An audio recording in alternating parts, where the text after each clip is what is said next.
Hare Krishna. Welcome to my channel. ఈరోజు మొదటి అధ్యాయంలోని 4, 5, 6 శ్లోకాలు చెప్పుకుందాం. ముందుగా 4వ శ్లోకము. అత్ర శూరా మహేశ్వాసా భీమార్జున సమాయుధి యుయుధానో విరాటశ్చ ద్రుపదశ్చ మహారథః. 5వ శ్లోకము.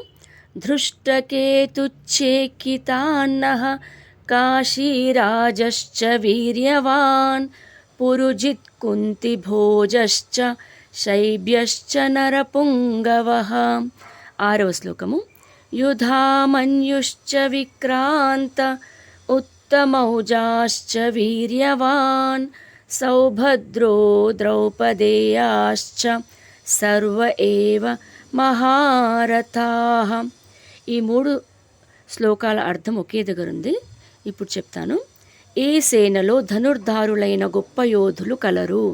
వారిలో సాత్యకి, విరాటుడు, మహారథి అయిన ద్రుపద మహారాజు, ధృష్టకేతువు, చేకితానుడు, వీరుడైన కాశీరాజు, పురుజిత్తు, కుంతిభోజుడు, నరశ్రేష్ఠుడైన శైబ్యుడు, పరాక్రమవంతుడైన యుధామన్యుడు, వీరుడైన ఉత్తమౌజుడు, సుభద్రాపుత్రుడైన అభిమన్యుడు, ద్రౌపది యొక్క 5 పుత్రులను కలరు.